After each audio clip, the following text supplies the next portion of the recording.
Tugas Keyarsian Dewan Dakwah Islamiyah Indonesia dan Yarsi sumber oleh Viola Gusmanela Putri Prodi S1 Perawat. Natsir dan dakwah Islam Muhammad Rum pernah berkata kecermatan dan ketelitian yang dimiliki oleh Muhammad Natsir karena kebiasaannya mempelajari Al-Quran dengan teliti, bahasanya dihargai dan dipuji orang. Muhammad Hatta pernah berkata ada suatu ketika Soekarno tidak mau menandatangani penjelasan resmi yang tidak disusun oleh Muhammad Natsir. Muhammad Natsir lebih menitik beratkan uraiannya tentang dakwah bil hikmah. Ini dibaca lebih lanjut dalam buku. Dengan mengutip pendapat Muhammad Abduh, Muhammad Natsir berkata bahwa hikmah itu adalah memahamkan rahasia dan faedah tiap-tiap sesuatu. Hikmah adalah pengetahuan yang tinggi untuk menggerakkan kemauan untuk melakukan sesuatu perbuatan yang bermanfaat. Hikmah bisa disebut juga dengan wisdom atau kebijaksanaan atau filsafat. Selain dari berdakwah melalui hikmah atau bijak, Natsir juga mengedepankan satu lagi istilah, yakni dakwah bihal. Lebih besar dari istilah ini adalah istilah yang beliau cetuskan sendiri sebagai padanan istilah dakwah bilisan. Lebih besar dari dakwah bilisan adalah berdakwah dengan kata-kata seperti berpidato, ceramah, orasi dan sebagainya.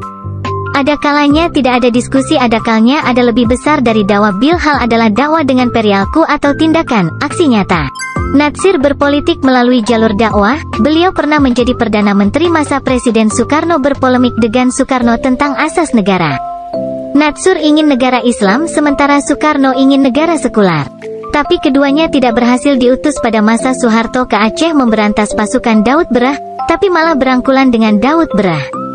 Anda Muslim, saya juga Muslim. Jika ada di antara kita yang mati dalam pertempuran, tidak ada yang mati syahid. Pernah menjadi mediator mempertemukan Soeharto dengan PM Jepang, yang mana Jepang berinvestasi di Indonesia. Kemudian investor datang membawa hadiah. Apa yang diinginkan Natsir dan beliau bilang, kasih saja ke rakyat kami, saya tidak berhak menerimanya. Saat pulang ceramah seharian dan para dai terpencil yang kebetulan sedang ada di Masjid Al-Furqan, kantor pusat Dewan Dakwah, langsung beliau keluarkan amplop yang berisi uang dan dibagi-bagikan kepada mereka tanpa dilihat berapa isi amplop tersebut. Saat mendirikan lembag kesehatan awalnya bernama Balai Kesehatan Ibnu Sina di Bukit Tinggi 1969 dengan semangat dakwah bilhal, beliau bilang, kalau mau terang, jangan matikan lampu orang tapi nyalakan lampu kita. Lebih besar dari saat itu Rumah Sakit Immanuel yang sudah ada sejak masa kolonial dan dikelola oleh Belanda dengan latar belakang rumah sakit Kristen. Lalu beliau bersama BKUI, Badan Kontak Umat Islam, mendirikan Balai Kesehatan dengan nama Ibnu Sina. Lebih besar dari demikian juga Balai Kesehatan Panti yang dikelilingi oleh non-muslim dan tetap menjaga kerukunan. Lebih besar dari Natsir menghindar dari memperkatakan perbuatan, tetapi memperbuat apa yang dikatakan. Pada saat Natsir memimpin pemerintahan, Perdana Menteri UU Pendidikan belum ada. Beliau meminta Menteri Pendidikan Pengajaran dan Kebudayaan, Dr. Bahdar Johan, Menteri Agama KH Wahid Hasjim merumuskan bagaimana pendidikan agama diajarkan di sekolah umum. Kedua menteri ini melahirkan peraturan bersama tahun 1951 yang berisikan perlunya pendidikan agama diajarkan di sekolah-sekolah umum. Sampai saat sekarang pendidikan agama menjadi mata pelajaran wajib di semua sekolah umum dan perguruan tinggi. Universitas Muhammad Natsir adalah untuk mengenang jasa beliau dalam berdakwah di bidang pendidikan. Universitas Muhammad Natsir, kita sebut kepanjangannya saja UNIF,